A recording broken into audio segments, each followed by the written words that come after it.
I'm Blanca.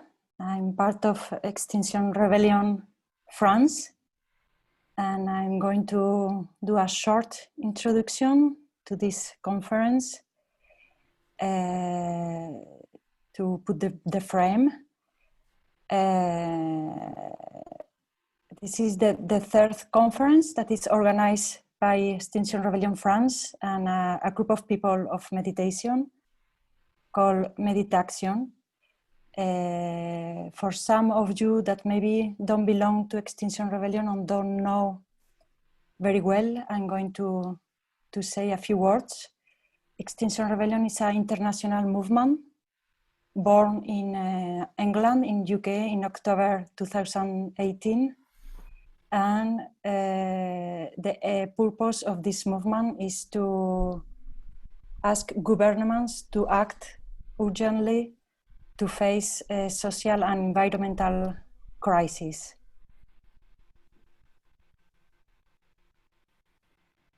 With Extinction Rebellion, we have created this group of meditation. Different people having different kind of practices. And the purpose is to have meditation as a radical act, non-dogmatic, non-violent, and with the idea to develop another human consciousness of reality. It's the third conference. We started in May with Janai Polstelnik, followed in June by Denny Roberich. And today we are glad to have Martin Aylward with us. We really thanks all you being here. Ines as our translator, to have both language, English and French. My colleagues from Extinction Rebellion that work a lot to organize this event. And obviously, Martin, who has a strong motivation to make it real. You can find all the information in social media, in our web, and we will give you the links at the end of the conference if you want to learn and to know more about the movement and our actions. At technical point, please keep your micros closed to have a better quality of the sound. And you can choose between two languages. In your screen, you have a button, and you can choose between English or French. And we recommend you not to mute the English voice to have a better quality for the translatoriness. Martin will start with a meditation. After, he will give us the talk, and we will end with a moment of Q&A. Then I give the floor to Martin. Okay. Thank you, Blanca. So I just want to check before I begin that the translation thing is clear to you all. You can choose down in the bottom right whether you listen to me directly in English, or if you select French, then you'll get Ines's simultaneous translation. Good. So thank you, Blanca, for introducing things and for setting this up. Thank you, Gorenda, for managing some of the tech stuff in the background. Thank you, Ines, for translating me, as you've done so many times before. And, thank you all for loving life enough to show up here, both in that vision of loving life, which gives its whole ground to Extinction Rebellion, and that love of life, which is also the ground of meditation, and which is essentially a practice of coming into intimate contact with life. At its heart, meditation is the practice in a very fine way of expressing our love for life through our willingness to actually open our ears to this moment's sounds, to open our heart to this moment's experience, to kind of honour the fact that we've been born with a human consciousness, and to actually sit into the midst of the way consciousness is meeting the world moment by moment, the way the world is revealing itself to consciousness moment by moment. So on the one hand, the actions of Extinction Rebellion, in all the ways you're familiar with them, in being in the streets and sharing information and bringing forth this urgency about the climate situation and ecological collapse and all the things that you all know about. On the one hand, the actions of Extinction Rebellion and the activity of meditation, sitting quietly on your ass doing nothing, might seem very far apart, but very helpful, and we'll bring that out more in the time we have together today, to see that they both actually spring from a love of life and the willingness not just to love life, oh it's nice to love life, but the willingness to actually bring forth that love of life, to express that love of life. So, welcome, friends, rebels, lovers of life, to this time that we have together.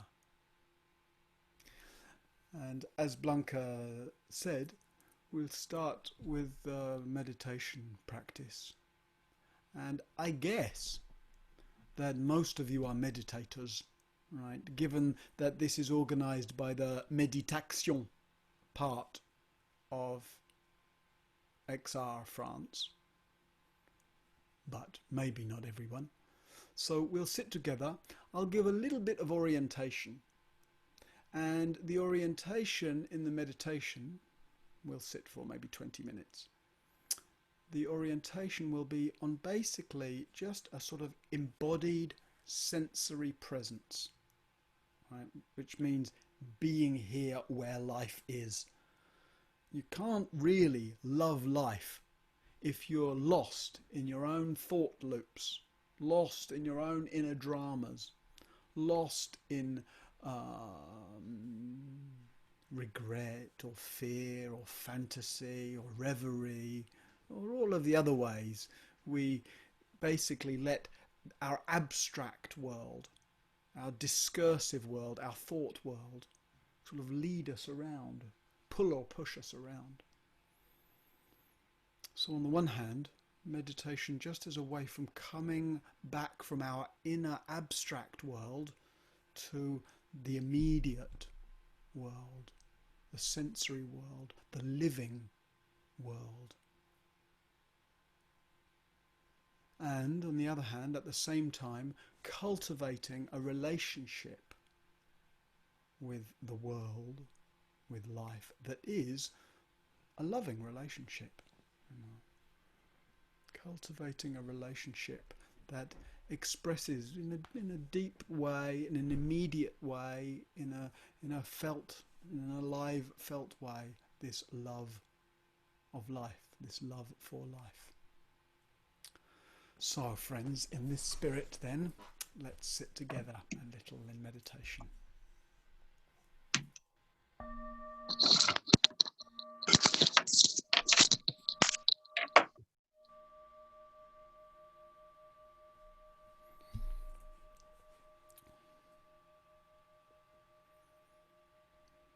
And as you settle into sitting here, let yourself really just feel the naturalness of body sitting. In whatever way you can feel right now the weight of your legs on the seat,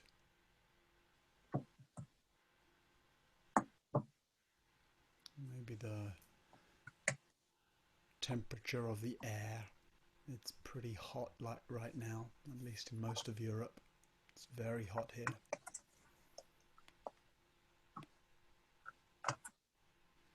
So really just letting your attention move inside the feeling of body sitting.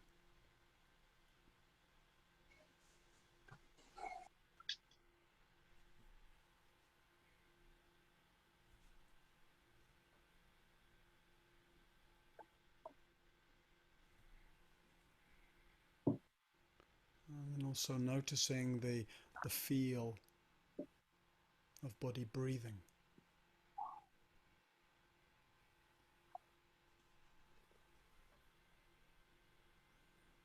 It's the way, not so much the idea of breathing, right, but the image, but the way you can feel from the inside, the expansive in-breath, the relaxing out-breath.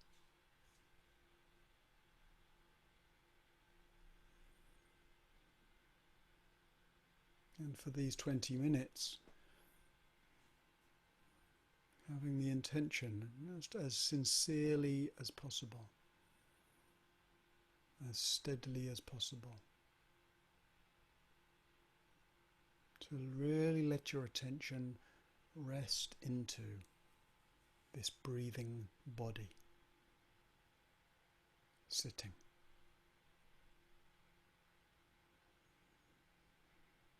This intimacy with experience, right here.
Don't try to hold your mind still.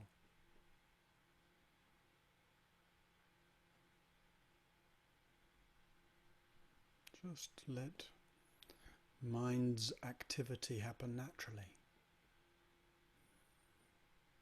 And keep directing your attention just into the feel of sitting here.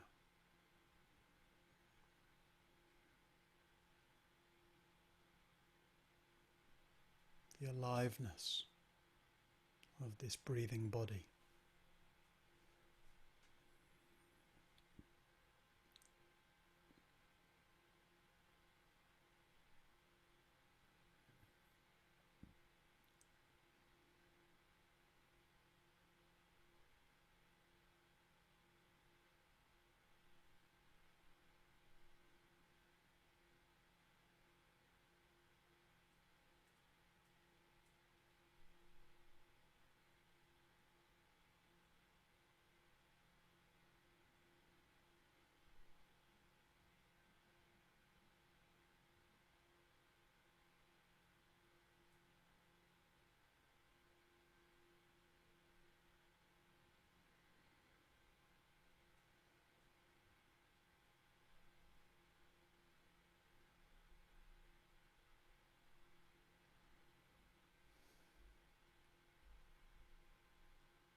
Sí.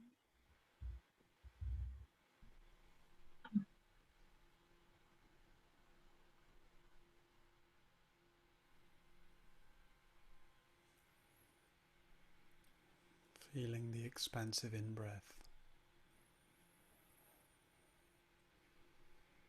Feeling the relaxation of the out-breath.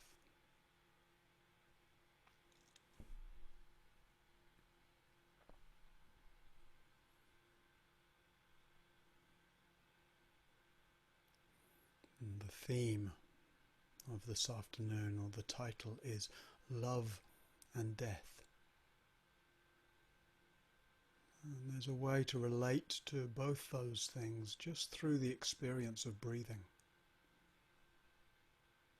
And with each in-breath, there's the possibility to recognize that somehow life loves you enough that it keeps breathing you. This breathing is a natural process. You don't own it or control it or decide it. Life keeps filling you up with oxygen. Keeps beating your heart. Keeps enlivening your cells. Each in-breath then the opportunity to receive life's oxygenated blessings.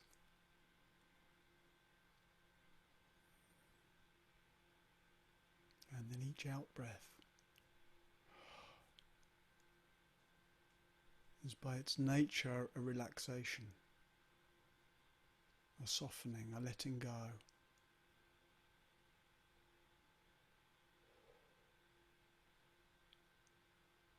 A kind of micro expression of and rehearsal for life's very final out-breath.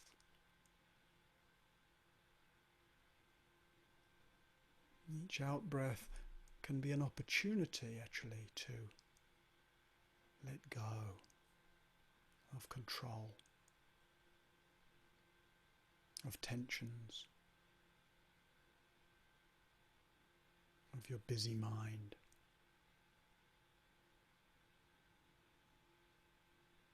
An opportunity to taste silence and stillness.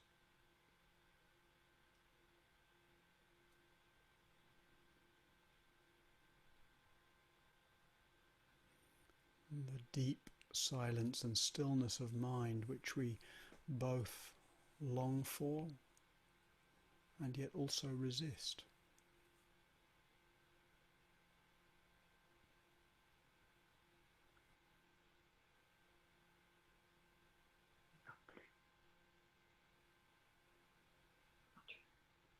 So we sit here, as we sit here together,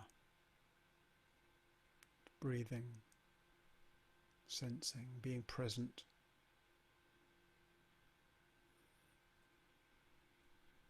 and seeing if it might be helpful to contemplate these two essential components of life.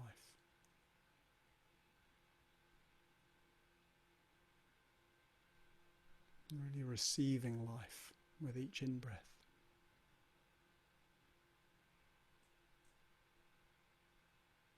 And really letting go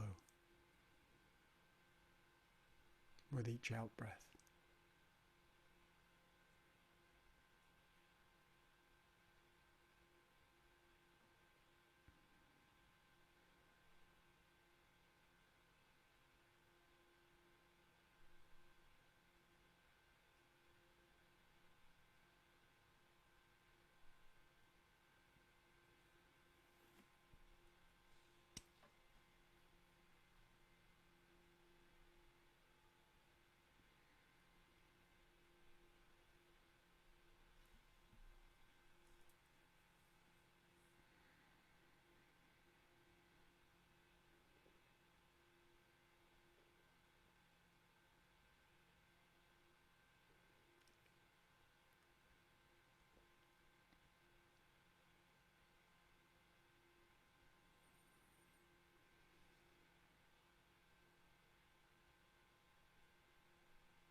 last few minutes of the sitting, and just being as simple as you can with your practice.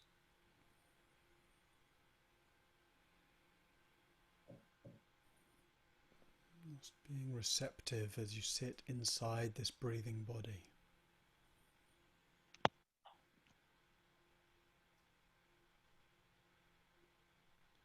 Alive. To the in-breath and the out-breath.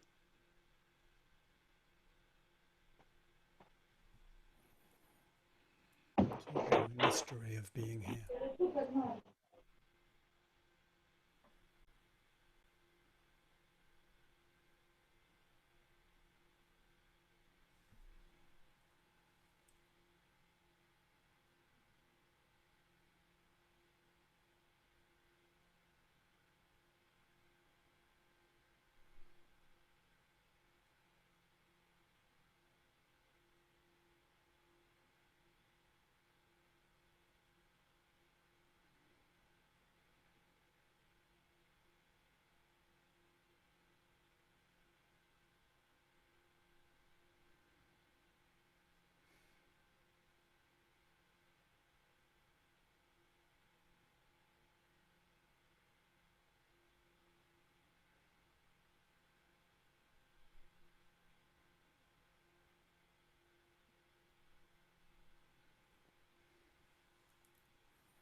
May we all come to know a deeper and deeper love of life.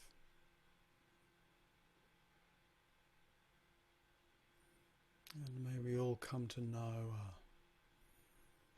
a deeper and freer relationship with death.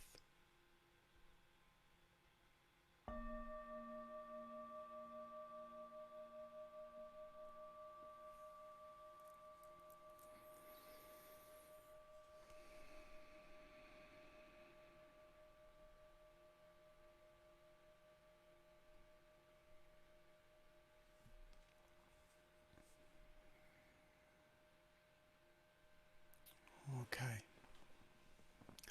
so I'm going to speak for a while, about half an hour or so, and give some reflections on this theme, and then we'll have some chance for discussion and exploration together. And I was just reflecting, just as we sat in the meditation together actually, how these two aspects of life, which have also been very central aspects of my meditation practice, which has mostly been a Buddhist practice for the last 30 years or so, how precious and powerful these two aspects have been.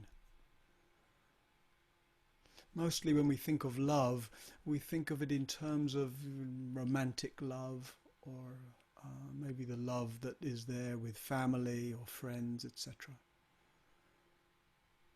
And in a very real way, it's meditation practice that's taught me way deeper dimensions of love.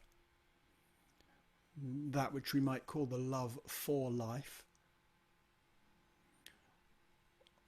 That which we might experience actually as the sense of being held in or held by the love of life, being loved by life. That sense which the mystics often refer to very much, that maybe there sometimes maybe in contemplating nature, the miracle of a forest, the beauty of a sunset, the infinity of the night sky, the poetry of the seasons, where we might just have that feeling in a moment that, that everything is made, that the universe is made of love. And we're constantly both the recipients of life's love by virtue just of the fact that we're alive. and somehow that we're kind of called forth as though this being an expression of life's love. So we'll speak about that a little. And then also death. I feel like, death has been my guru in many ways. You know, it's like, everything exists as love. We deeply love life. And we're all going to die. And we don't know when. And we don't know how. And that's true and has always been true for all of us individually. And it's also true for all of us collectively. Right? We're all going to die. And we don't know when. And however small you go, right? Me and my little life with my concerns and wishes and fears, and that's true. And however big you go, right? This whole planet, some point, unknown point, is going to die. Now the sun is going to burn out. So very vast scale or very small scale, this brief life or this vast cosmic life. There's something essential, something profound, something actually ungraspable, undefinable about love and about death. And I want to explore a little how the going deeply into love and death might be very important in various ways, but certainly in terms of how we show up in our love for life. And of course, Extinction Rebellion is a particular example, a powerful example, an important example of how we show up in our love for life. So before I get into that, I'll start with just a short story of me and COVID-19. So I got the coronavirus in early March, and I was never hospitalized, so it never got really, really, really bad, but it really knocked me out. I was pretty ill for about 11 or 12 weeks, so 3 months. And for 6 weeks, I was completely out, like 23 hours out of 24 in bed for 6 weeks straight. And, you know, it was uncomfortable. The lungs were under a lot of pressure. Breathing was difficult. You know, not severe. I didn't go to hospital. It wasn't severe. But it was enough that sometimes in the great weakness and the oppression in the lungs, definitely there were times when I wondered, am I, on the way out? And there was a point I started to give Gail, my wife, like my passwords to things, and just, in case I might need to organize things a little bit for my disappearance. So there was a kind of, reflection on death. And in the Buddhist practices that I've been doing for 30 years, reflecting on death, contemplating death, befriending death is a really central practice. That's why I keep my friend here as a reminder, that, I'm on my way to, I'm going to be looking like him soon. I don't know how soon, but sooner or later, I'm going to be looking like that. It was also the most, such a beautiful time of year. March, April, May, incredible springtime, the kind of the effulgence, the fecundity, the exuberance of life, nature, the greening and growing. And I live in rural France in the southwest. When I look out of my bedroom, I just see a lot of trees. And I spent very much of that time when I was sick just lying on the little balcony in front of my bedroom, watching life go green. And so love, life's beauty and depth and the miracle of nature, and death, right, as I felt this life, at least feeling at times like it was fading and failing. Love and death were just my constant companions. And on the one hand, I really felt at peace. Like I said, I've been contemplating death a lot for a long time, and I really felt like if this is it, if this is my time to go, the thing that really interests me is I want to go freely. I want to go with my arms and my heart wide open, And that felt pretty okay, pretty possible. It felt like I felt quite genuinely at peace with death. And at the same time, I was in touch constantly with how much I loved life. Like, I don't want to go, right? I mean, I love those trees, but I also love this feeling, even though I was weak and tired and ill. And it's like, oh, it's good to have a body. It's good to have a heart. It's good to have a mind, And there's something essential. We're hardwired to cherish life. So here are these two really, deep orientations, deeply human orientations, deeply important orientations, right? The how nourishing it is to the heart to really let ourselves be in touch with how much we love life, and how freeing it is for the heart to actually know that, yeah, I'm going to die at some point, right? Any decade, any day now, or any decade now, I don't know, and to be at peace with that. Love and death. So we all know that we love life, right? And you're here, and you're involved with Extinction Rebellion because you love life, right? Extinction Rebellion has arisen directly out of the love for life and the wish to come forth as an expression of that love and as real action to do something urgently and passionately and essentially to really express our love for life. And if you love something, you want to take care of it. Right? So this wish to take care of ourselves and take care of so many other species and take care of this fragile, delicate, miraculous ecosystem, many ecosystems. That's a way that we love life. So that part gets a lot of exposure, if you like. But what about the relationship to death? So I think that's just a question I have for you all as we go on together. Right? And it's a question that needs it needs contemplation. It doesn't need just an answer. What's your relationship to death? And then say something. No, what is my relationship to death?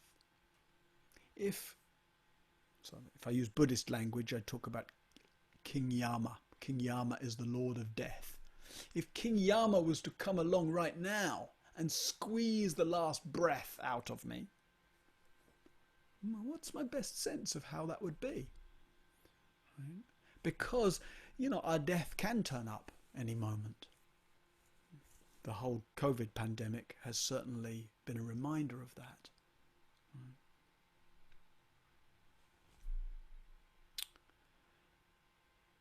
As I say, in the Buddhist tradition, that reminder of death is brought to the forefront of consciousness very much.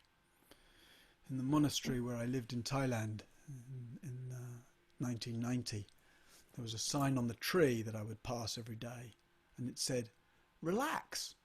In 100 years, all new people. Relax. Your life isn't going to last long.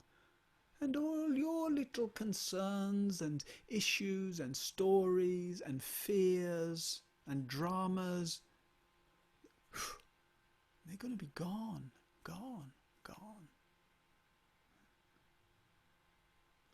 So often, what we think of as a love for life, if we look more carefully, it's a kind of, there's a lot of personal preoccupation. My life, my wishes, my needs, my concerns, my fears. And, if you find yourself in a human life, you need to attend to some of that stuff.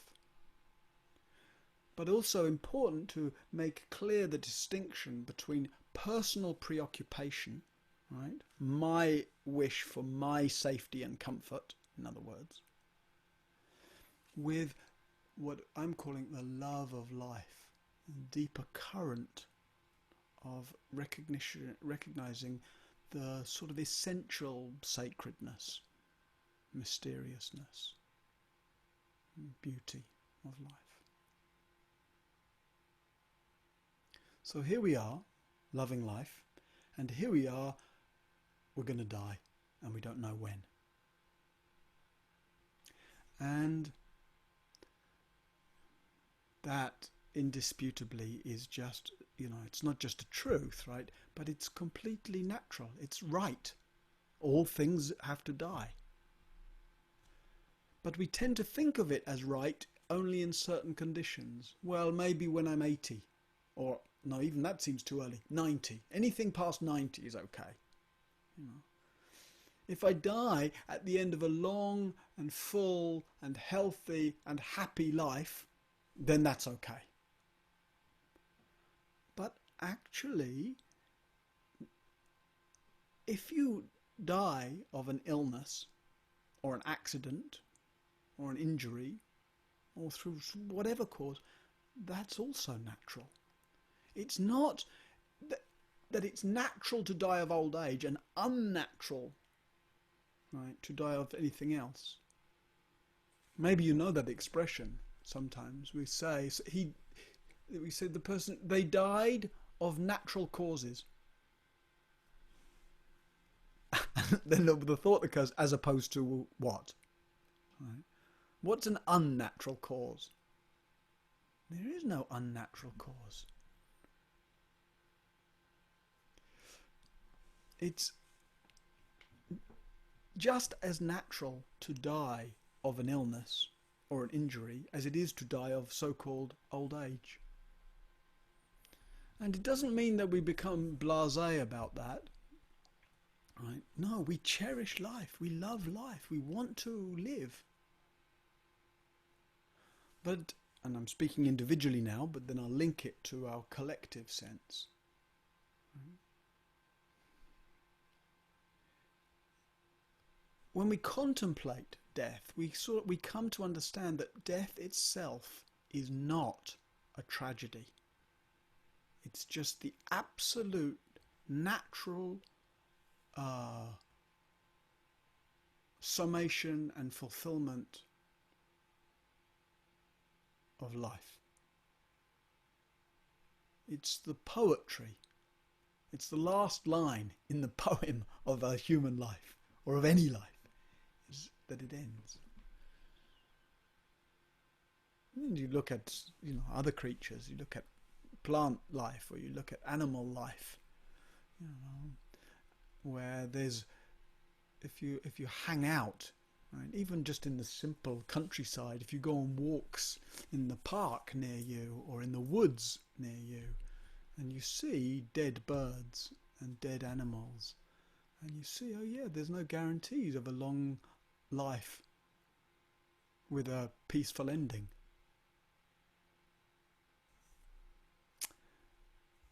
And that's also true collectively.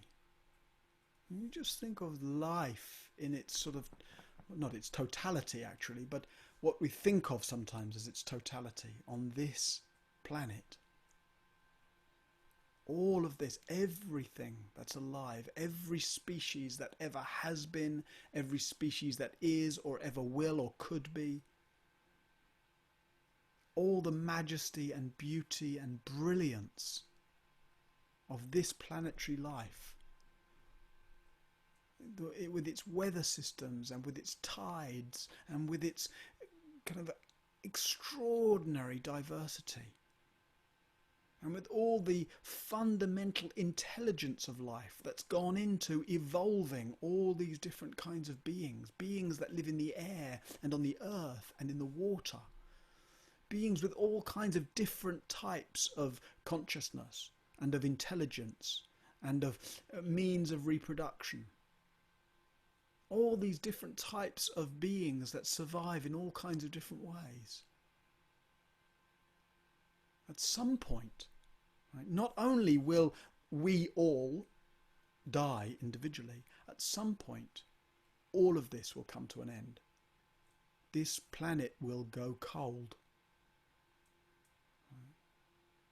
So just for a moment, just to what might it be like to just take in just the reality of that, the undeniable, indisputable reality of it, and the effect on the heart.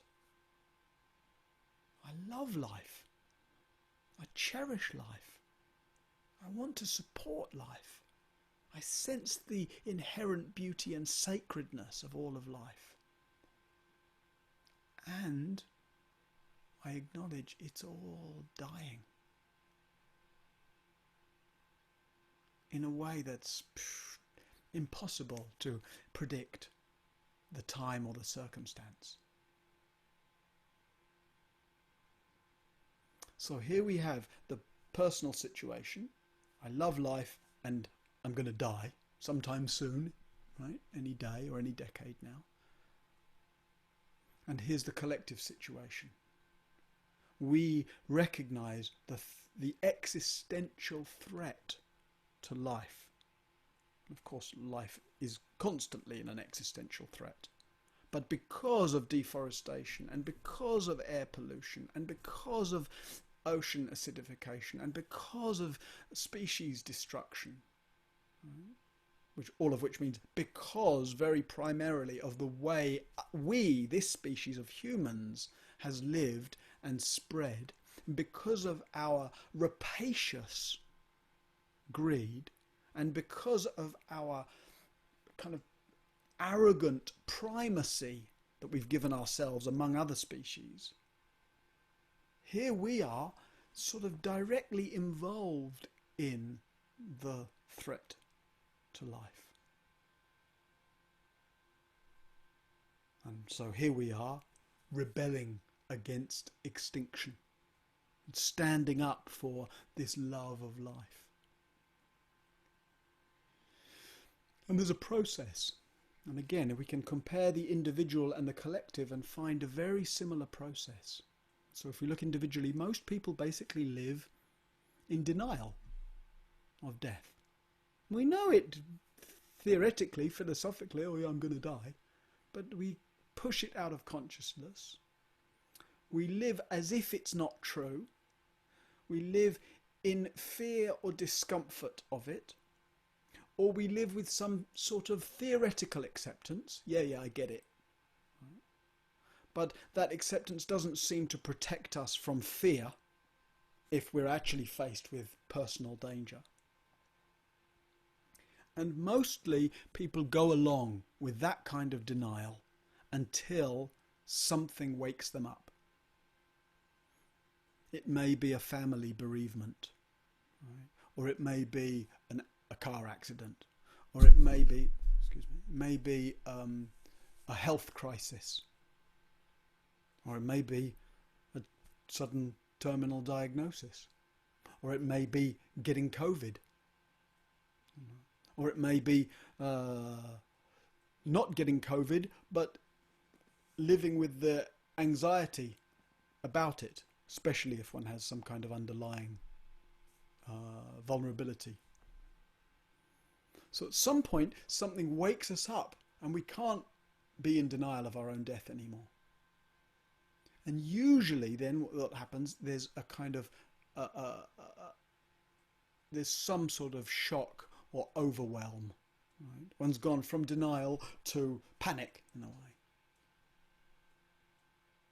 And you see that when people get some kind of health crisis, or when people are in grief through losing a loved one, and they wake up to the fragility of life. And out of that then, so that bit's sort of par for the course. We tend to start in denial. At some point we're woken up to the fact that, you know, death is real. And then one of several things can happen. One is, if in the face of that, people might go into sort of despair, hopelessness, depression. Another thing that can happen is they go into a sort of desperation. And they'll start trying to do all kinds of research and trying all kinds of novel or strange things. In the case of, you know, a terminal diagnosis, for example, people can get very preoccupied with meaning. What does it mean that I've got this? And all kinds of generating a lot of drama and complexity. Or people, it can be profoundly liberating for people, actually realizing, oh, yes, my life is short and fragile. And yet here today, here I am. What's a sane way, an alive way, a real way to come forth? There's a reflection in the Zen tradition that says, you know, death is most certain. The time of death is most uncertain. What should I do?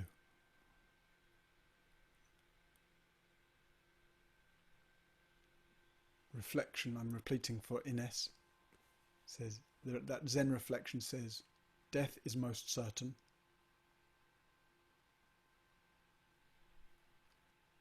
The time of death is most uncertain. What should I do? I just want to is there so I'm just noticing that there's a little it's better, the translation. Okay, I noticed there was a problem. So now if we look collectively, we see the same thing. We've gone along as humanity basically in denial. We've known for a long time that we're polluting the planet, that we're using resources at an unsustainable rate, that we're producing air that's poisonous to breathe, that we're pouring effluents into the sea in a way that's killing off coral life and marine life, etc. Right? You know all this, of course, as well as me. But we've basically, collectively, been in denial. We've known it for decades and we've just carried on. We've just carried on. Just like somebody personally in denial, I sort of know I'm going to die, but I live as if it won't really happen to me. We've known that we're undermining the conditions for our own life and future generations, and we've just carried on. And then, in the last year or two, really, mostly we've entered into this equivalent for somebody of getting a terminal diagnosis and waking up in shock. Right. The IPCC report that said, very generous estimate, 12 years. Right. Greta and the school strikes. Roger and Gail, galvanizing the beginnings of XR in the UK. All of that's in the last, 2 years, 3 years now? And it's sort of brought us collectively into that moment of waking up into shock and panic. You can't really, I know some people manage, but you can't really live in denial anymore. So then, where do we go from the moment of awakening? And I think that's a real question for anybody who really loves life, who really wants to support their love for life, who wants to be a genuine change maker, a real rebel for life. And it may be that those three directions I just spoke about personally, it may be that you can see moments of all of those. You can see moments probably in your own relationship to loving life, of despair, of hopelessness, where it seems too late, or it seems like the forces of that rapacious human extractionist capitalist greed are too strong, and we find ourselves sort of tipping over into moments of despair or hopelessness. And maybe you can also notice moments of the kind of desperation and of a lot of complexity. Sometimes that might come out doing a lot of kind of research and wondering and getting into a lot of complexity and drama. And I think we have the possibility to waking up to the real truth. Collectively, we're all going to die, and we don't know when. And just as death is not fundamentally a tragedy individually, so too collectively. It's not like we should last a certain number of millennia, right? It's out of our hands.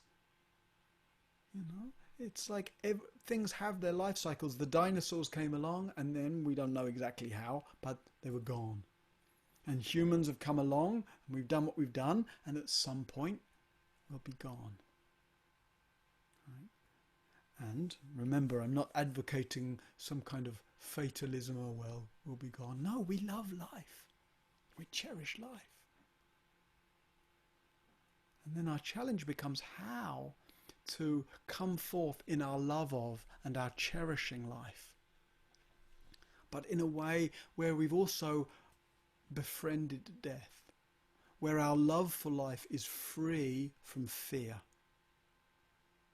free from blame, free from anger, free from hatred.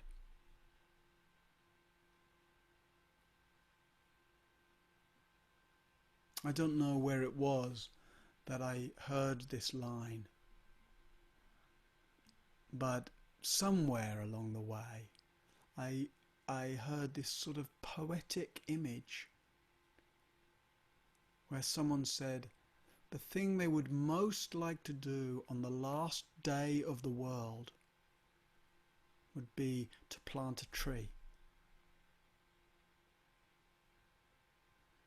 I don't know when the last day of the world is, but I can imagine there being no more beautiful expression of a love of life than on the last day of the world, planting a tree.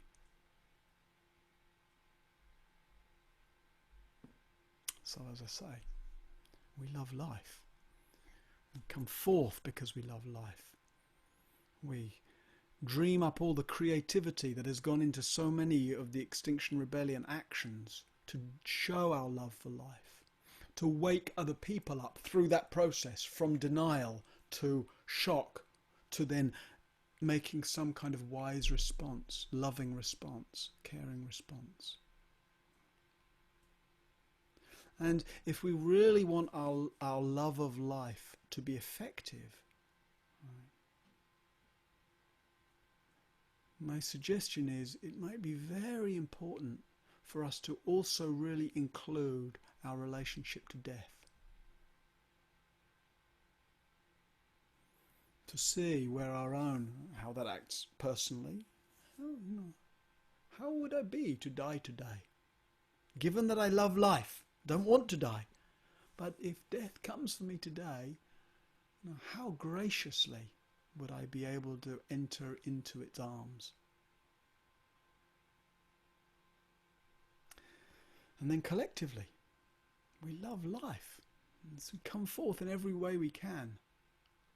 Right? But as we inevitably, because it's already happening, as we witness death, as we witness the extinction of species, different estimates, but at least 20,000 a year species are currently going extinct. Right? As we witness death, do we meet it with denial? Or do we meet it with hopelessness and despair? Or do we meet it with desperation and drama? Or do we meet it with love? Right? In a way that can galvanize our sense that love is the only response to life that really makes sense. Love is what allows us to rebel without fear or anger or blame. And love is what would, whenever the last day on earth comes, because there will be a last day on earth, and it may be in our lifetimes, or it may be countless generations ahead of us. But at some point, some beings are going to face the last day on earth. My hope, my prayer, is that when the last day on earth comes, we'll be able to meet it with love. We'll be able to plant a tree on the last day of the earth. And it seems to me that given we don't know how long our individual life will last, and we don't know how long this collective miracle called life on earth will last, to be able to meet the end of times, whether just collective, personal, my life, or the wider end, to be able to meet that without fear and without hatred, to be able to meet the end of life with love, would actually be the most, noble expression of the fact that life has given us this gift of consciousness and of a body and of a lifespan. So while we rebel and while we act and while we show up and while we speak up, whether we speak up with fear and anger or whether we speak up with love, it makes a difference. Extinction Rebellion actually has been really good compared to many of the activist organisations that came before, of putting love front and centre in its actions. And while that continues to happen collectively and organisationally and within the kind of the ideals and the rhetoric, it's also beholden on us, individually, to do our own work around that. If we want to come forth with love, we need to befriend death, resolve our relationship with death. Because it turns out that no one is so alive as somebody who's free of their fear. The person most in love with life is the one who's no longer free, no longer afraid of losing it. So, we don't know how long we've got personally. We don't know how long we've got individually. And in that not knowing, the ground and the energy and the love to come forth with the fact that we cherish life, and that's why we're here, and that's why we do all we can. So may we all be deeply alive with our love of life, and may we be deeply willing to look at our relationship to death. And when the last day comes, when our last moments come, may we, find that spirit of being able to plant the tree You know, may our last moments, however they are and whenever they are, be moments where the summation of our life is expressed through love, deepest and fullest and freest expression of a human life. All right, friends, that's a little bit of reflection on love and death, and here then is the opportunity to explore together. So if you have questions or things you'd like to explore, then please feel free. You can speak in English or in French, it's fine. If you speak in French, then I'll just do a little resume of your question in English, and I'll reply in English, and then you'll get the translation back in French. But please feel free to speak whatever language is easiest for you. You can raise your blue hand. Yeah, so if you don't know what that is, down in the right hand corner, if you open the participants window, you have a chance to raise your hand, and then the little blue hand goes up and it shows me that you have a question or you'd like to speak. And if you raise your blue hand, you can come on screen and we can have some dialogue together. Right? And if that's a bit too much for you and you're a little shy to come on screen, etc., you can also type your questions and comments in the group chat. But there's a little more room for nuance and a kind of a live exploration if you're willing to come on screen. So that would be my preference. And I see that our friend Jungle Boogie has the hand raised. So please, go ahead. Hey, can you hear me, Martin? Yes. Oh, great. Okay, thank you, Gorenda, for opening the mics again. Thank you very much for being here. I think I'm quite okay with dying anytime. I think I'm quite okay with my cherished ones dying anytime, at least from the perspective of my suffering of their dying. But I'm not okay with the avoidable death that is being inflicted on the entire life on Earth by the acting of humanity, because this is not natural to me, because it is being inflicted by ourselves on everyone, every being. So I'm curious to know how you relate to this. Yeah. Well, like you, in one way, I'm not okay with it either, right? Because that's the tragedy. It's like it's this sort of pathological dominator attitude that we have, right, towards other human beings as well. You can see that, you know, all the Black Lives Matter stuff and all the recognition of racial violence and the way human beings, you know, like the way white culture has suppressed and dominated other indigenous cultures in just the same way that we're suppressing and dominating other species and the natural habitat, etc.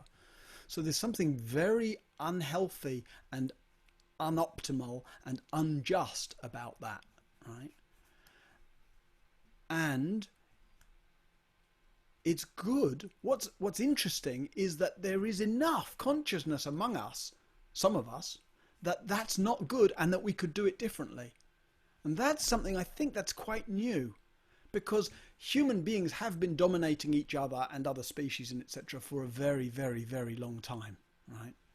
And actually, if we look at the natural world, almost anything that has the chance, almost any being that has the chance to dominate and oppress other species, or they do it, they have done it, right? So, you know, there's all kinds of ways different animals will dominate and oppress things lower on the food chain than them, etc. So in one way, it's it's tragic because it's avoidable. But on the other hand, the fact that we see it as avoidable seems to me like a kind of new brilliance, an expression of human love.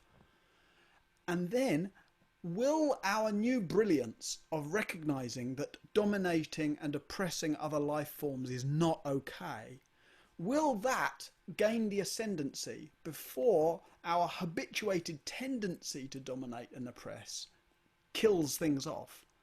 That I don't know. None of us know. But if it doesn't, it's such a shame, because we've got this newfound brilliance. But if it doesn't, well, there was no guarantees, you know. There was no guarantees that humans would get it right. And I think that's a kind of human arrogance that we somehow, of course we want to get it right. That's beautiful. But it gets a bit over-egged when we think we should get it right, or we've got to get it right. Because why? There's no guarantees. This human is just one more species of kind of the grand experiment of life, and we'll go along for some way, like we have been doing, and at some point we won't go along anymore. So those of us who realize that it's avoidable, we'll do everything we can to hope we'll get further and further and go along as long as we can, because we cherish life. But at some point we will get it wrong, and our hope would be that that's many, many, many, many, many generations in the future. But the reality is it may or may not be, it seems to me. How does that sound to your own sensibility to these things?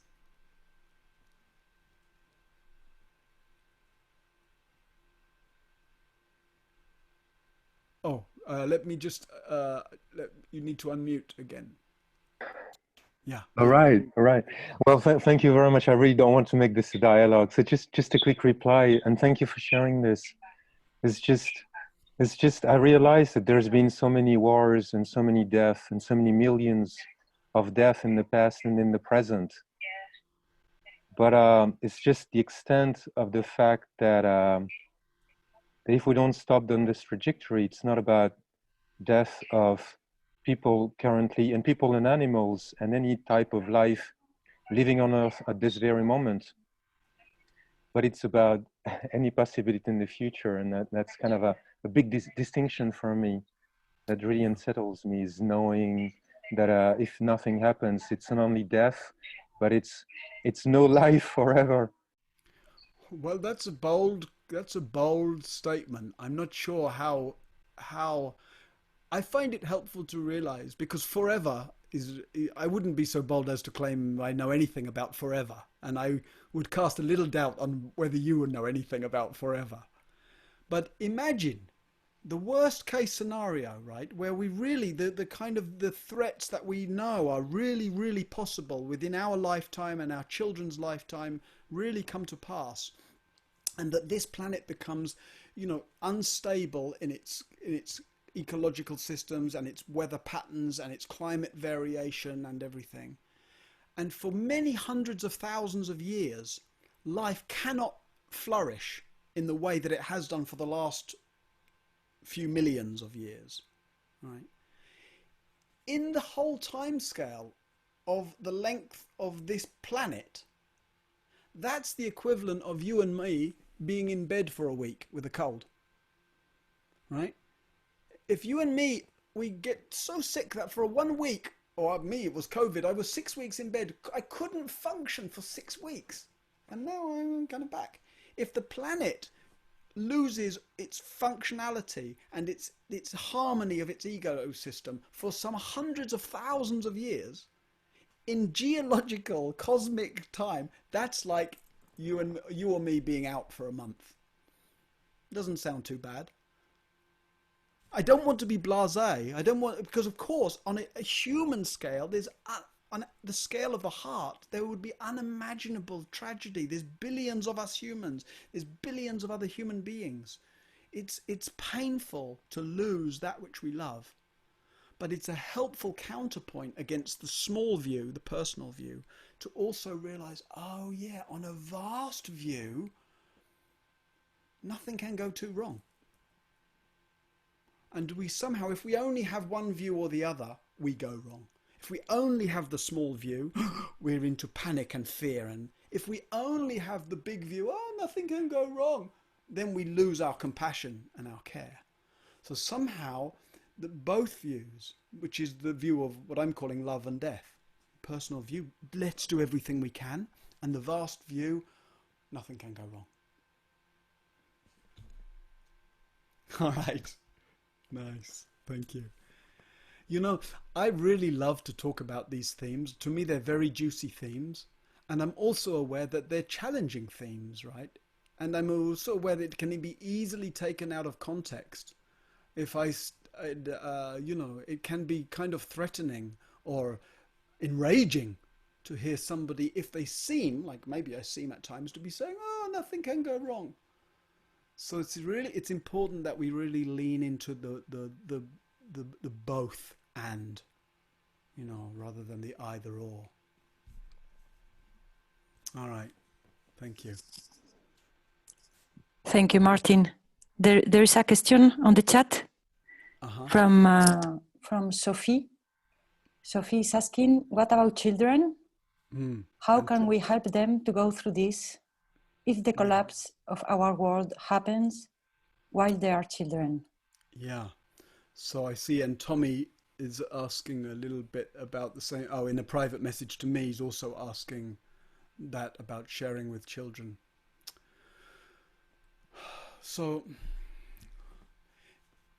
I don't know is the honest answer. You know, I don't know really. My children are in their 20s now, so I know more about that, right? And I think it's really it's hard as a generation.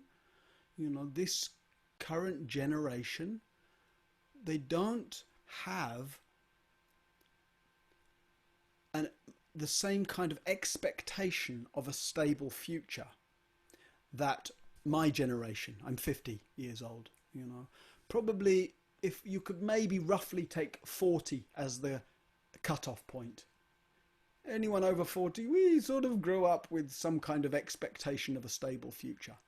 And increasingly those younger than 40 and certainly younger than 30 and definitely younger than 20, they don't have that expectation of a stable future at all. Right? But the living generation, especially those of us over 40, we have, especially in Europe, we have grown up in a highly, highly, highly unusual set of circumstances, right? Where we've grown up in a state of basic sort of prosperity.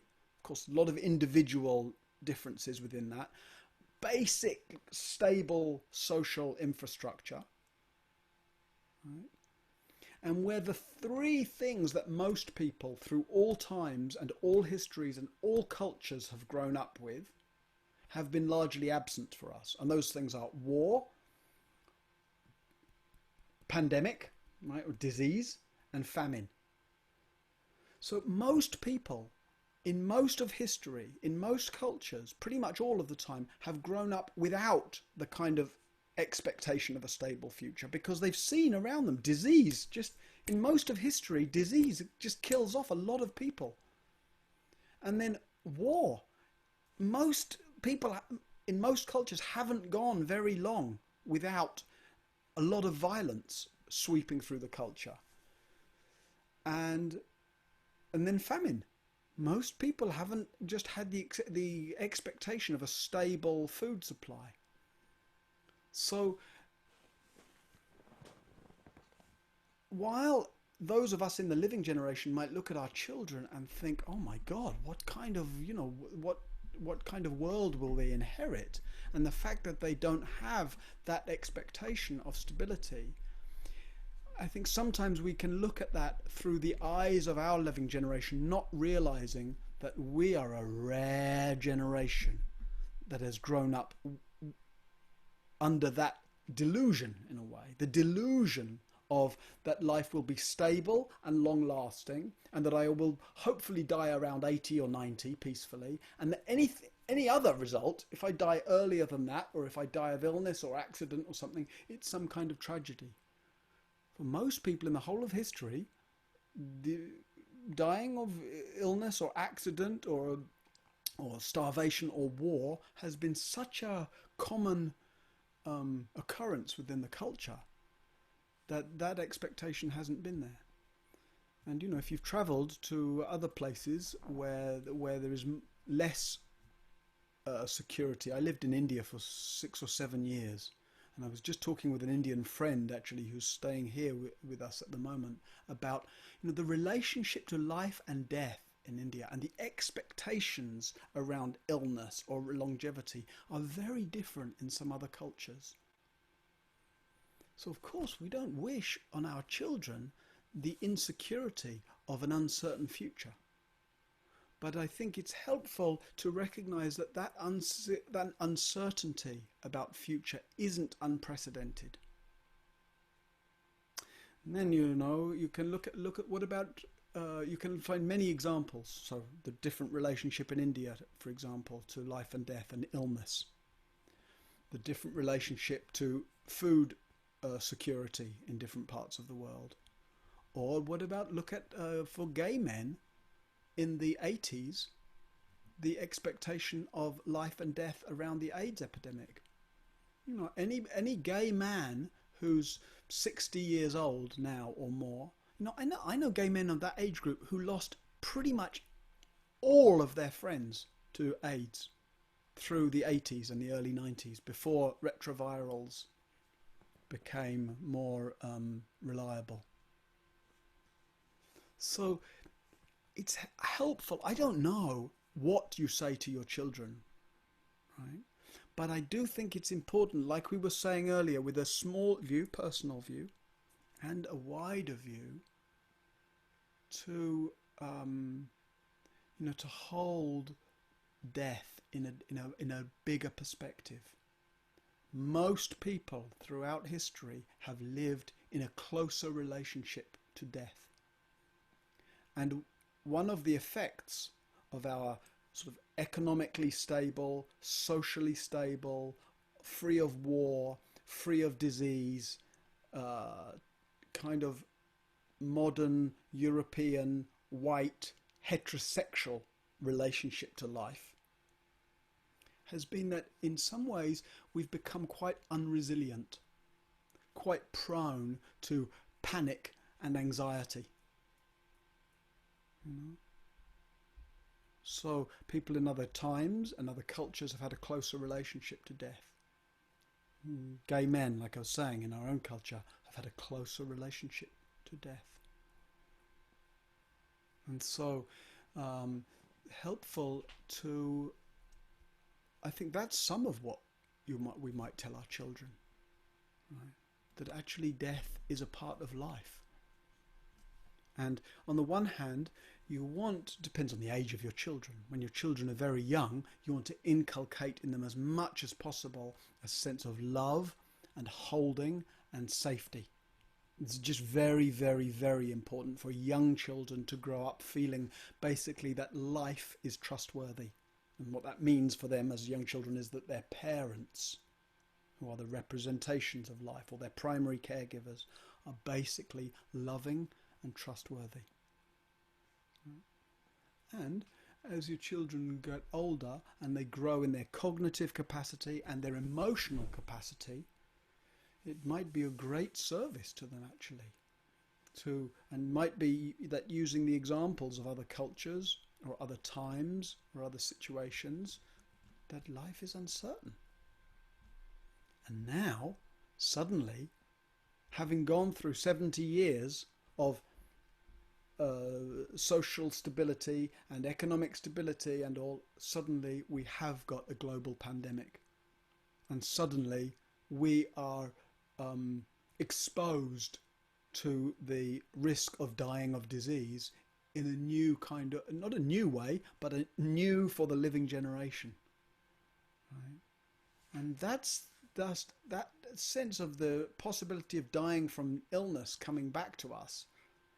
That's just realigning us a little bit with the insecurity of life that most people in most times, in most cultures, in most places have always lived with. So I don't know how fully that answers the question about what to say to your children, but hopefully it points a little in that direction.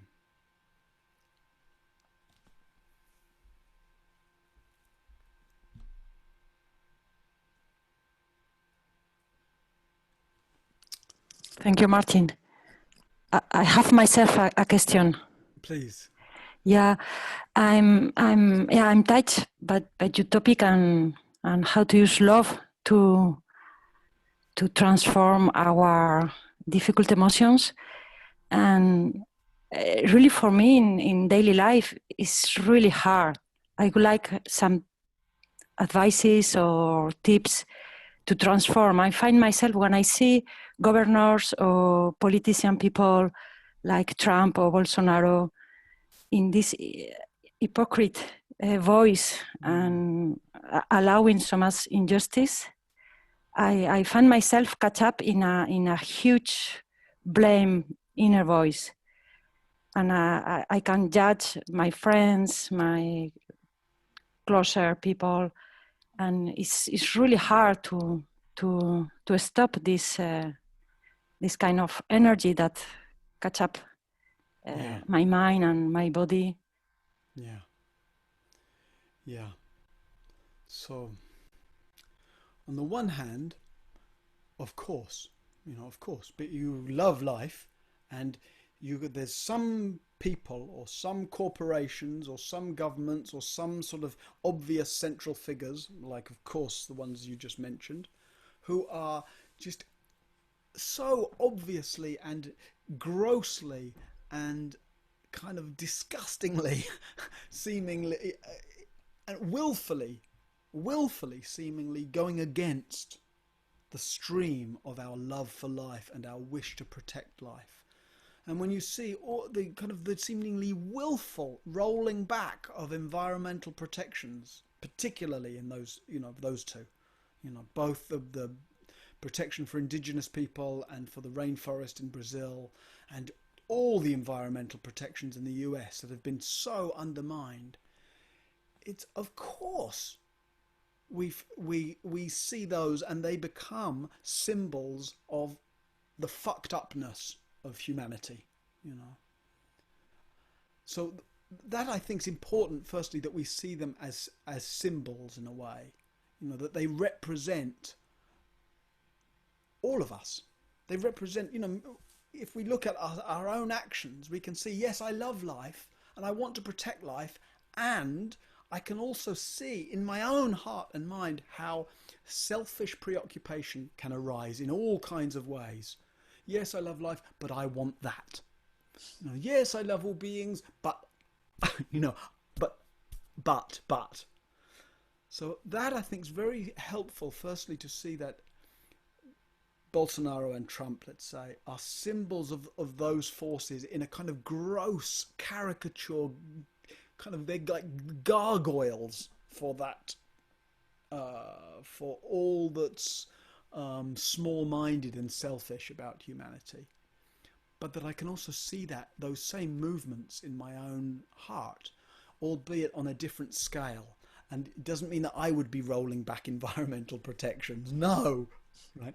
But the tendency to be small-minded, or to be selfish, or to be fearful, or to be greedy, we can all recognize that. That's the first thing I think that's helpful. And then the second thing, when we look more deeply, is that we see that everybody is trying their best in their own weird world. Everybody wants to be loved. I mean, you see that with Trump. He's desperate to be loved. I mean, it's pathetic how he goes about it. But you see it when all the kind of, all the self-aggrandizement and all the saying what a great guy he is, it's underneath all of that bombast. You can see how insecure he is, how hungry he is for approval. And then you see, wow, that's his version of trying his best. How painful it is to see somebody who's attempt to try and get love, to try and feel okay about themselves, to try and have some sort of peaceful inner life is so bent out of shape and so distorted. So when you see that, yes, there's still symbols for all this kind of poisonous current of human activity, but you can also see personally they're kind of desperate and sad and lonely and confused. So the line I like, it comes, the last line comes from Ram Dass, and then I added on the first two lines, and it is, we're all trying our best. All of us means all of us, Trump and Bolsonaro as well. We're all trying our best. We're all messing up, right? And we can see how badly they're messing up. But then look at myself, I'm messing up very, in much smaller ways maybe. But man, I'm trying my best, and man, I'm messing up, so easily and so often to be the really what we call the best version. I would like to be perfectly wise, perfectly compassionate, perfectly loving, perfectly generous.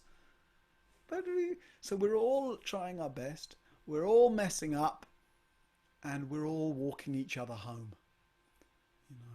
We're all actually, at a painfully slow rate, we're all going through this process of evolving our understanding and evolving our capacity to love and evolving our relationship with death. And somehow that recognition allows me to stay active and engaged and concerned, but without turning those people into personal hate figures, and still being able to see them as symbols.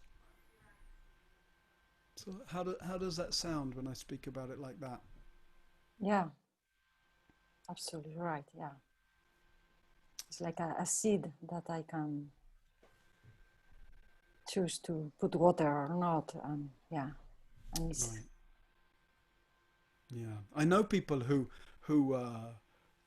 put a little photo of those figures. I know people who put, particularly in the US, who put a little picture of Trump on their shrine because they find him the most difficult person to love. So but even he, or maybe even we could say, especially he, needs our love. My God, you imagine living in that heart, that mind, that body. It would be a very agitated, uncomfortable, frightened, busy, defensive, angry, insecure place to live.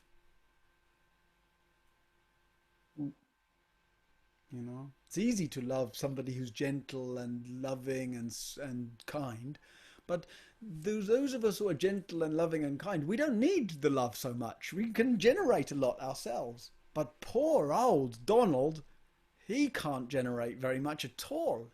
So he needs it more than the rest of us.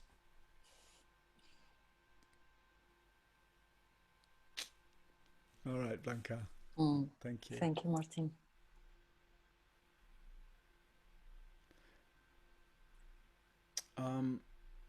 Oh yes, I'm just being reminded by Ines to slow down a little. It's an amazing job that Ines is doing. So thank you for the reminder. And I just want to go back. I just saw that comment from Camille, who says, "Je vis avec le virus du sida. I'm been living with AIDS for 30 years now. And I confirm that my relationship with death is quite particular and different from the people around me." And so, it's an interesting example. And I think particularly gay men's relationship to AIDS gets sidelined a little from a kind of heteronormative worldview. But it's a good example of the fact that that proximity to death transforms our relationship to death. That's, like I say, why I've got this friend here. It's sort of counterintuitive. we feel like to turn our attention to death is somehow morbid or depressing. Right? Because when we first think of death, we see the one side, oh, life is fragile. Life is fragile. But when we really turn to death, we see that because life is fragile, it's also precious. Because it's fragile, it's also precious. And the more we turn to the fragility, I don't know how long this is going to last, this and all this collectively, the more strongly the love and the wish to take care comes forth. The more we lean into the fragility, the more we feel the preciousness. The more we embrace our dying nature, the more we love our living nature. Yes. All right. Blanca, I'll let you keep looking at the typed questions so that you can track that. And meanwhile, I see that Melanie has her hand up. So please go ahead, Melanie. Hi, can you hear me? Yes, hi there. Oh, hi, I don't have my video on. It's quite early in California. That's okay, yeah. Yeah, I just caught the tail end of the conversation and the questions, and what's coming alive for me right now is in my practice recently, I've been listening to a lot of Indigenous voices and really starting to see, this worldview that's so different that they have, and how that's very different from those in the boardroom and with money and power. And it feels like some sort of bridge between those two views could be a way forward. And yet it feels like there's so much space there. It's so wide. And it has me thinking a lot about how do we help those in the boardroom who may be more disconnected from the natural world and who are in these systems that are so bigger, they're so much bigger than us as one person to change. Like, how do we bring that together? And I don't know that there's an answer to this. This is just what's kind of coming alive for those of us who are more connected into love in the natural world, how to help those who may be more disconnected to also feel into that. Yeah. So again, I don't know. I don't know much about boardrooms. I have to say I've never been in a boardroom. I don't know much. Right. So, and broadly, there would be those who would say, well, the system, that the kind of rapacious capitalist system by its nature, it's founded on domination and oppression and consumption and growth, this kind of the demon of monster of growth. And so that needs to be undone, right? And needs to function in a different way.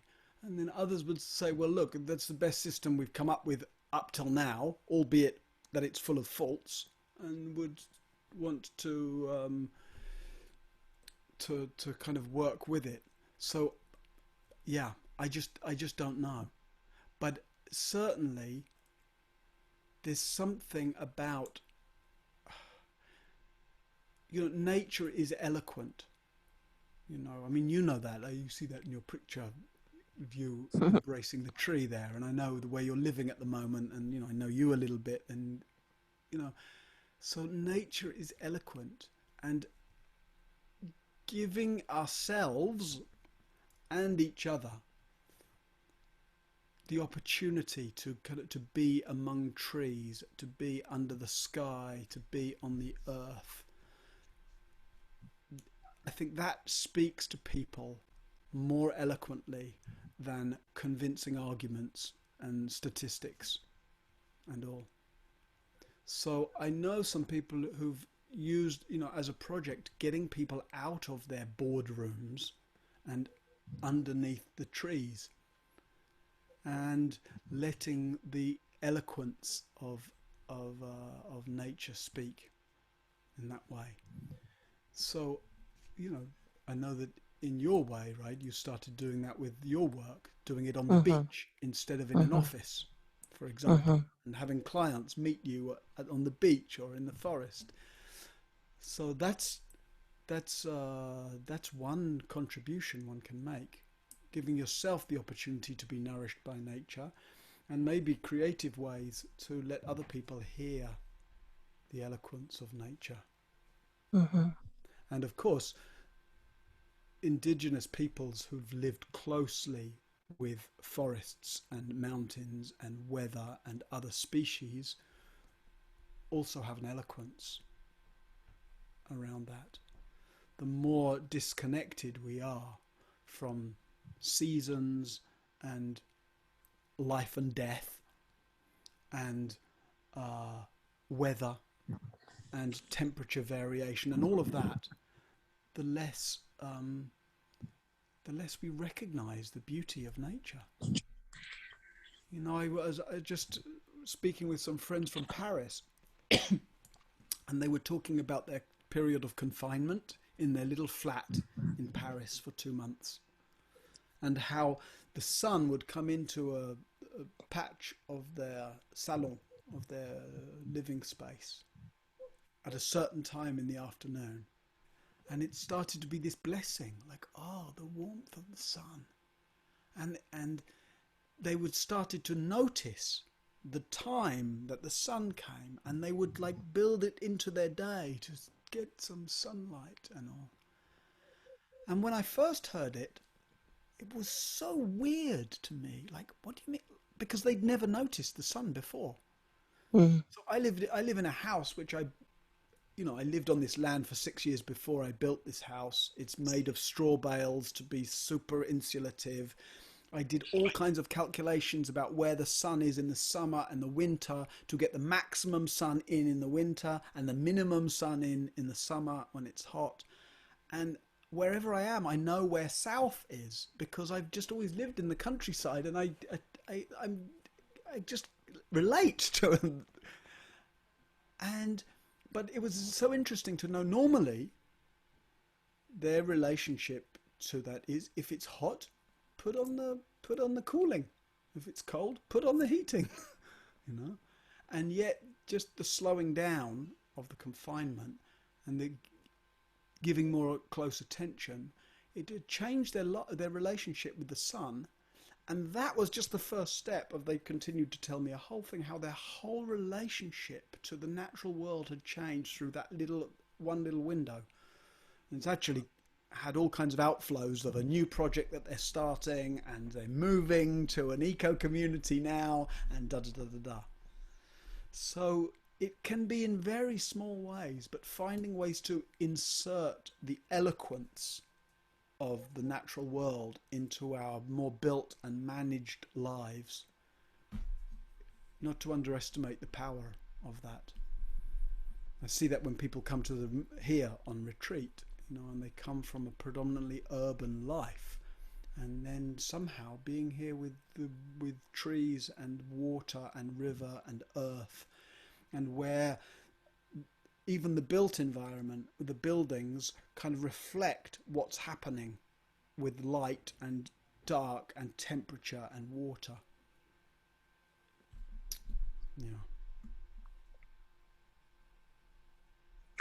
Yeah, no, I appreciate that answer. And it feels, like I'm tired of looking at those in those positions as bad or as enemies. Like, it's exhausting to hold that.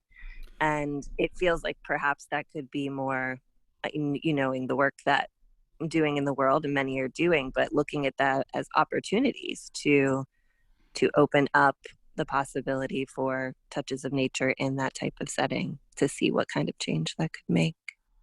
Yeah.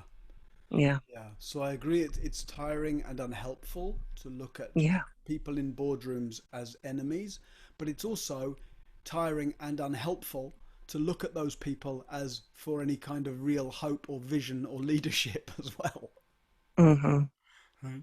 better, like you say, to look to indigenous people who've lived closely for vision and leadership. You know, to look to the ways we can include the natural world, rather than looking at, you know, the main way we've evolved a kind of what we call civilization as being ways to more and more exclude the natural world, to exclude the effects of temperature and seasonality and light and dark from our lives. And to reconnect with those things isn't like with my Parisian friends, it's not just about, you know, using less electricity and for heating and cooling. It's about replugging into this sacred dimension of life, mysterious dimension of life, the infinite dimension of life, the constantly dying dimension of life, and the constantly generative dimension of life.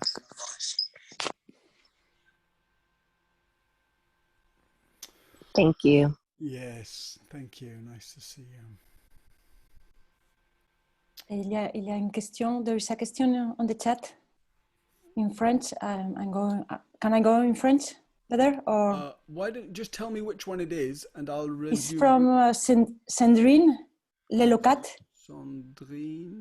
Sandrine. Ah yes. Ouais. Est-ce qu'ils font le choix? That one. Ouais, voilà. Okay, so you. Je peux résumer.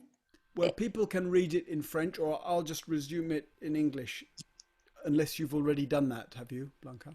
A little, yeah. She has been working in a school, business school, on sustainability, and she's asking herself how to go on trying to change things if everything will die. Well, we have some influence, right? It would like, if I was to say, well, look, I'm going to die, why bother having a shower? You know, why bother eating today? You know, it has to be both. Like we said earlier, if it's either we're going to die, or just, oh, I'm alive, I love life, we get into trouble. When we realize both, yes, I'm going to die, but I love life, and I've got agency and creativity and a heart, right? Then we can engage all the things that you're involved in, you know, teaching people, you know, creativity, right? We can actually evolve our understanding and evolve our responsiveness, right? But in a way that's not being driven by fear or desperation, right? But that's being driven by a kind of fearlessness, where we genuinely feel that we can both live fully and die freely. You know, both together. And somehow you can't really die freely unless you're living fully. And you can't live fully unless you're ready to die freely. Otherwise, we say we're living fully, but there's a lot of stuff we're trying to keep out. I'm trying to live fully, but I'm keeping out my fear, and I'm keeping out anxiety, and I'm in denial of the way things actually are.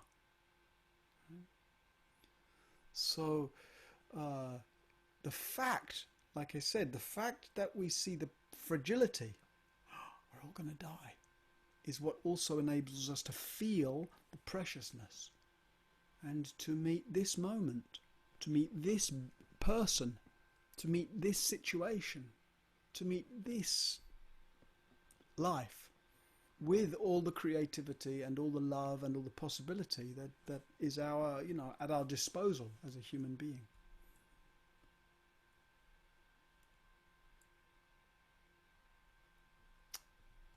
Yes.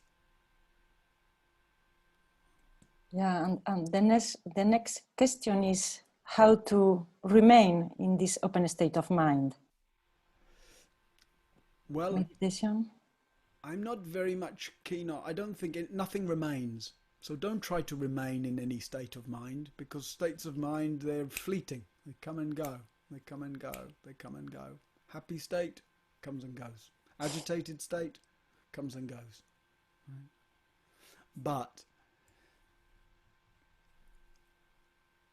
if you want to be close to love and to death, then you lead your mind frequently to love and death. So that's what a meditation practice is, right?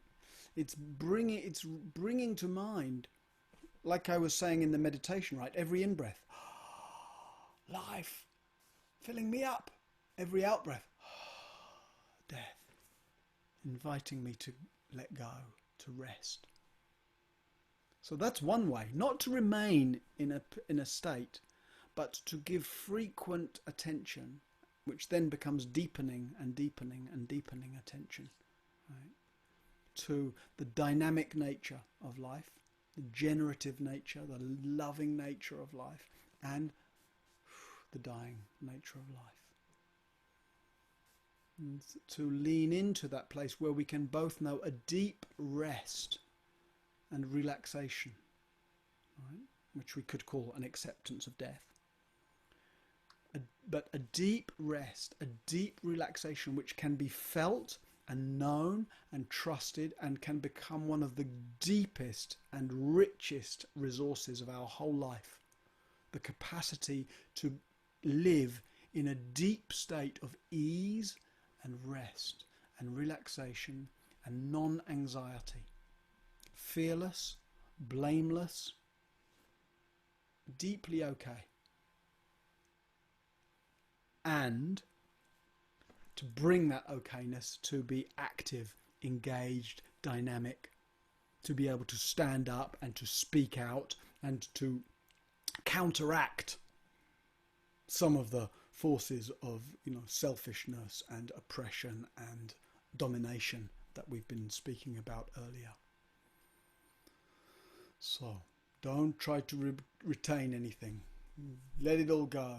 Let it all go. It would be like trying to only retain the in-breath. No, it becomes too much. No.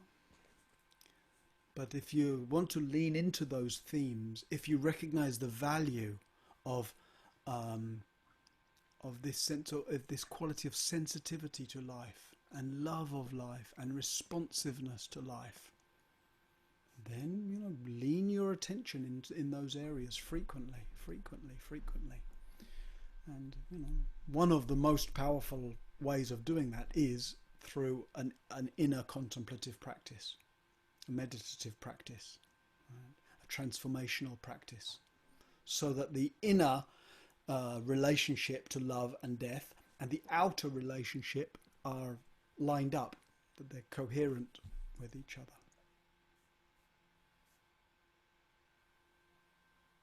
Okay. We have time for one more question, Martin. Yes, let's. Yes, I give the floor to Agnès, who want to ask you directly. Bonjour, juste une question en français, je suis désolée. Oui, Agnès. Accepter l'idée de la mort comme disparition, c'est une chose. Ce qui m'effraie beaucoup plus encore, c'est les souffrances qui vont accompagner. Il va y avoir beaucoup de souffrances dans le monde humain et non humain. Et comment se préparer et comment accompagner ça.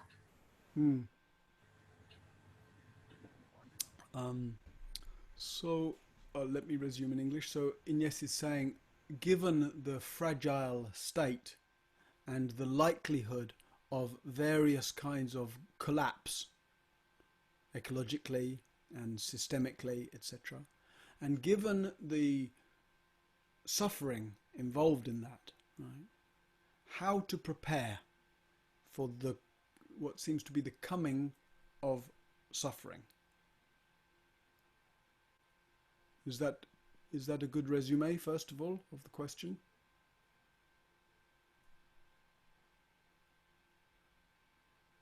I'll assume that yes, then. So, as we're talking about a contemplative approach, Agnès, I would ask you first, what's your current relationship to your own suffering? How are you with physical pain? what happens to you when agitation or confusion or some other emotional difficulty arises?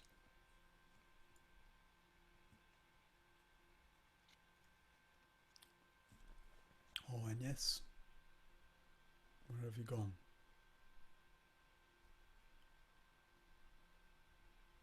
Okay. Okay, sorry, I have no micro more. Je le vis et la souffrance des autres, peut-être plus encore dans mon corps. Mm-hmm. So, and yes, says I live that suffering in my body. And how can you say a little more? How do you live it or experience it or meet it?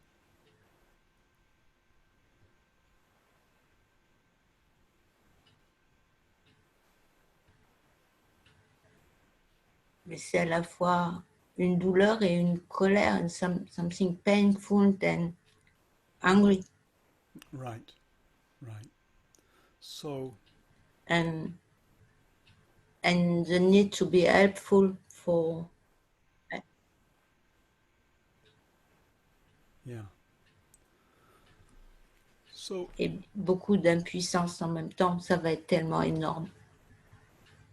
so when you are confronted with just your own discomfort, you feel angry and powerless. Is that what you're saying? Oui, par rapport à la... je peux agir sur ma douleur, mais sur la douleur des autres, je me sens impuissante et en colère. Enfin, Oui, but so there's a link, right, between what, like we've been saying, between the personal and the collective. So rather than us speaking in abstracts about what you can do about suffering out there, how we meet suffering is how we meet suffering. So that's why I'm first asking you, what happens here when suffering arises? What's your own relationship to pain, for example? When you get ill, or when you get injured, or when something happens that is deeply inconvenient for you, or when somebody says something that you find hurtful. Because how you relate to suffering, or your own suffering, and how you relate to other suffering is deeply, deeply related.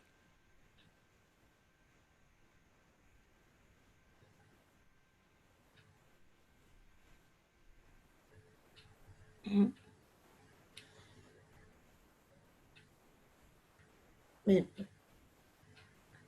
j'essaie d'avoir le contrôle de reprendre le contrôle par la respiration, tu parlais de la méditation, de calmer la souffrance de mon corps. Mais Okay, I try to calm it by Yeah. and take control with using my breathing. And how well does that work? It works well It works well. for me. Okay, but it's not going to work very well for the suffering of the world, right? No, I think. Yeah. So Parce que my suggestion would be just to try a different approach, which would be not trying to control it, on l'attend plus. but rather just recognizing this is painful. Controlling suffering is impossible, right? And we see that in ourselves. Aging, sickness, and death are coming your way. Good luck controlling them, right? No chance. Aging, sickness, and death. So instead of controlling them, what about if we just let the heart meet this? Oh yeah, sometimes things happen which are hurtful. Sometimes things happen which are uncomfortable. What does the discomfort, what does the hurt, what does the pain most want? If we really lean into it, we find what it most wants is to be met with love. Everything that arises in your experience what it most wants is care and attention. So rather than trying to control the uncontrollable, my encouragement, my suggestion would be, what if you were to meet the suffering, emotional suffering, physical suffering, aging suffering, all of it, not with control, but with love and attention. And to see, and my suggestion is that it would, to see if that might change also your capacity to meet and respond to the wider circle of suffering.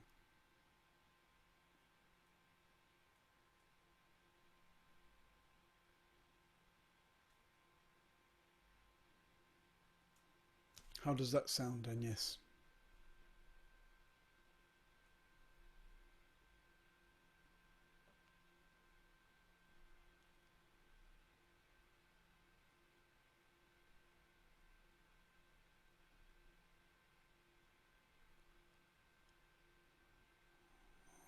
Okay, I don't know. Agnes is muted. I have to work on that. It's very interesting. Okay. Well, good spirit. I'm glad that you're because to be angry will destroy me and not help the other. Yeah, yeah. So you know what? The anger too. You don't have to get rid of your anger. It doesn't work. But anger too, what it most wants is care and attention.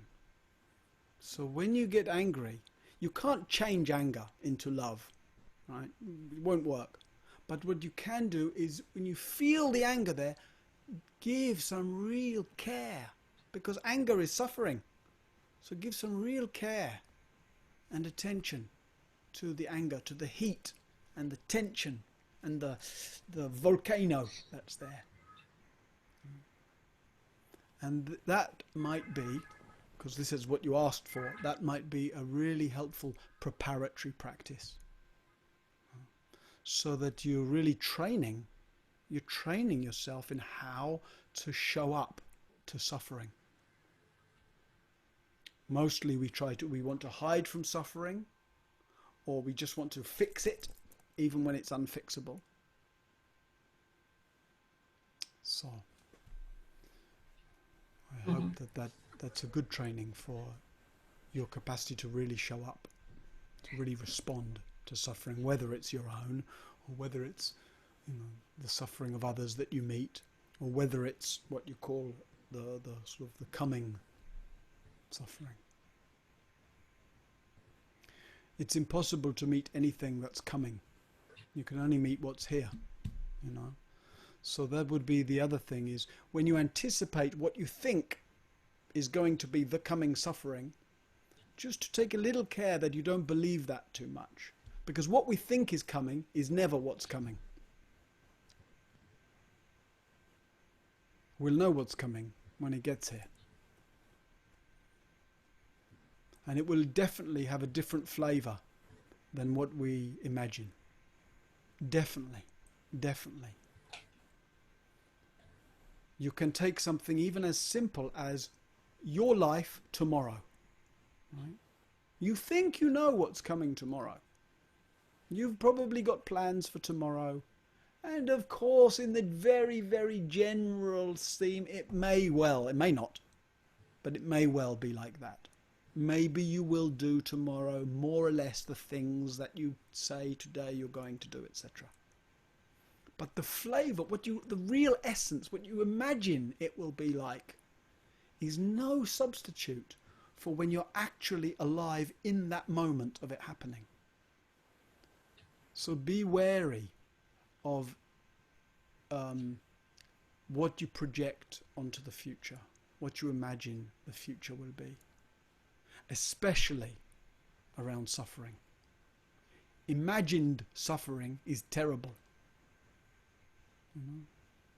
Even like physical pain, when you imagine hurting yourself, or even a very simple example, when you see somebody walking in the rain, do you notice that if you're indoors and you see somebody walking and it's pouring in rain, and you think, oh, it's so horrible. You're imagining. It's horrible to get wet. Then you go out and you walk in the rain.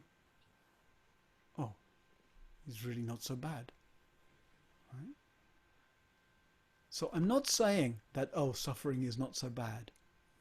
I'm just saying beware of the living through your imagined version of what is going to happen.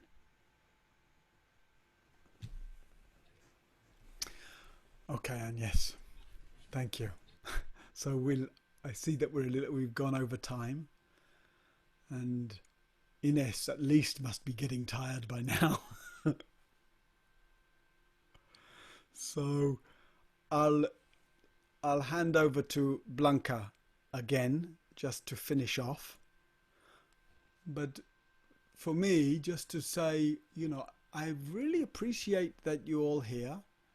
And my wish in being here and speaking with you all, and my wish for you and your engagement with meditation and your engagement with XR, and even more than all that, your engagement with your life, is that you grow in love and that you grow in a free relationship with death. So that, because that's what is coming. What is coming? At least that's what is coming is death, and what is also can come is more and more love. So that's my hope, wish, intention, prayer, etc. Thank you, friends. Thank you. Thank you, Martin. I have nothing to add. Big thanks to Ines for this big job, and thank you to you, Martin, and to everyone. We have been recording the whole conference that we will send to you, and we have put some links to the YouTube channel and social media where you can find everything. And just to thank again Martin, everyone from meditation group, and Ines again. Yeah. Thank you.